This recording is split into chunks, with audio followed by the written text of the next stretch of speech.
అపొస్తలుల కార్యముల గ్రంథం 9వ అధ్యాయం.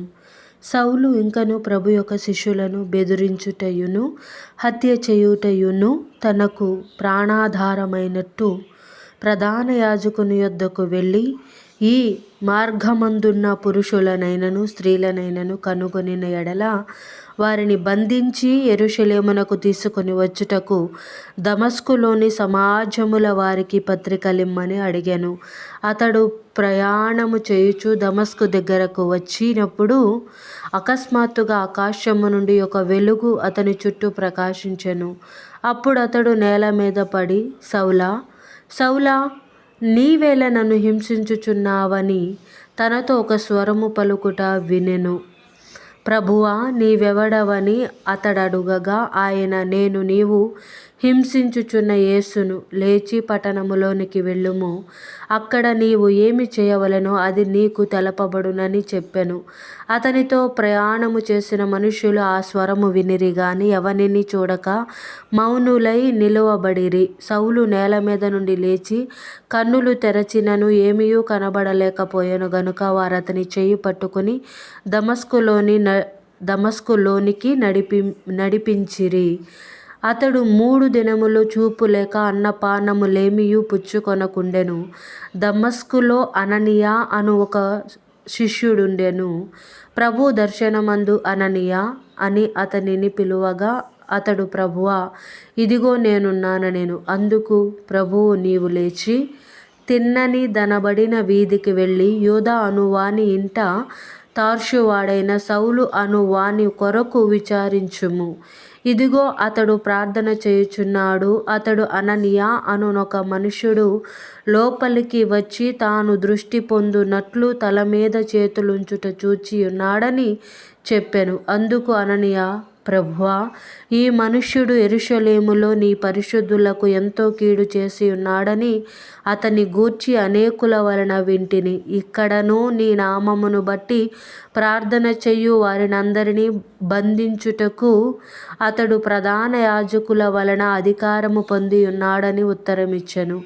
అందుకు ప్రభువు, నీవు వెళ్ళుము, అన్యజనుల ఎదుటను రాజుల ఎదుటను ఇశ్రాయేలీయుల ఎదుటను నా నామము భరించుటకు ఇతడు నేను ఏర్పరచుకొనిన సాధనమయ్యున్నాడు. ఇతడు నా నామము కొరకు ఎన్ని శ్రమలను అనుభవింపవలెనో నేను ఇతనికి చూపుదునని అతనితో చెప్పెను. అననీయ వెళ్ళి ఆ ఇంట ప్రవేశించి అతని మీద చేతులుంచి, సౌలా, సహోదరుడా, నీవు వచ్చిన మార్గములో నీకు కనబడిన ప్రభువైన యేసు నీవు దృష్టి పొంది పరిశుద్ధాత్మతో నింపబడునట్లు నన్ను పంపియున్నాడని చెప్పెను. అప్పుడే అతని కన్నుల నుండి పొరల వంటివి రాలగా దృష్టి కలిగి లేచి బాప్తిస్మము పొందెను. తర్వాత ఆహారము పుచ్చుకొని బలపడెను. పిమ్మట అతడు దమస్కులోనున్న శిష్యులతో కూడా కొన్ని దినములుండెను. వెంటనే సమాజ మందిరములలో యేసే దేవుని కుమారుడని ఆయనను గూర్చి ప్రకటించుచూ వచ్చెను.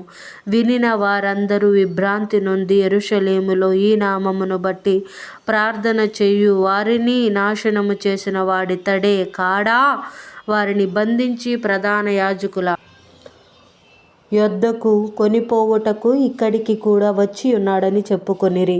అయితే సౌలు మరి ఎక్కువగా బలపడి ఈయనే క్రీస్తు అని రుజువుపరచుచు దమస్కులో కాపురమున్న యూదులను కలవరపరచెను.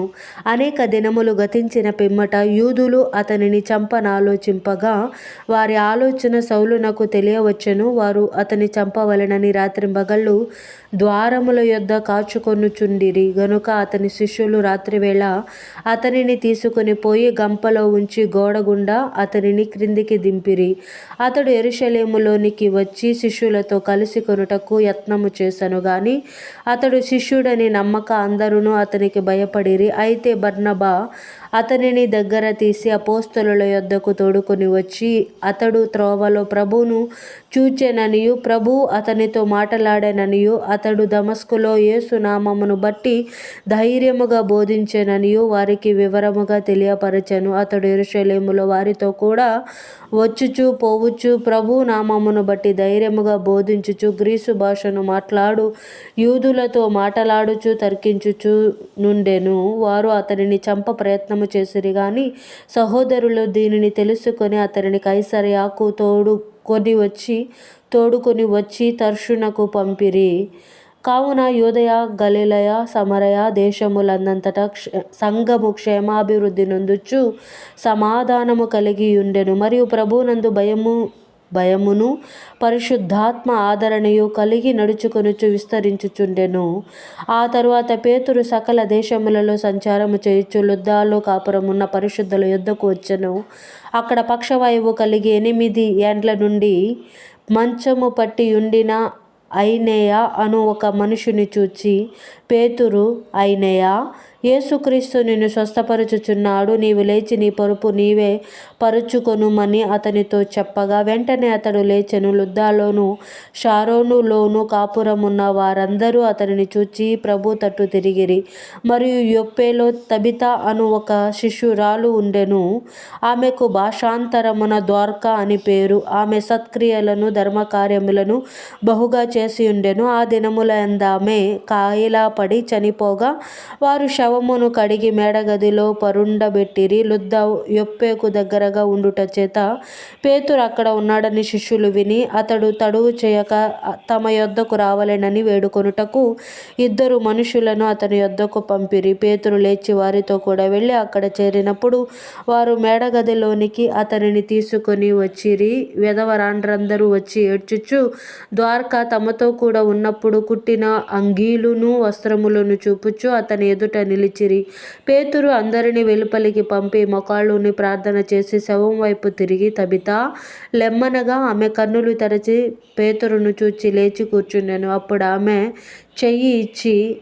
ఆమెకు చెయ్యి ఇచ్చి లేవనెత్తి పరిశుద్ధులను విధవరాండ్రను పిలిచి ఆమెను సజీవురాలునగా వారికి అప్పగించెను. ఇది యొప్పే ఎందంతటా తెలిసినప్పుడు అనేకులు ప్రభువునందు విశ్వాసముంచిరి. పేతురు యొప్పేలో సీమోనను ఒక చర్మకారుని యొద్ద బహుదినములు నివసించెను.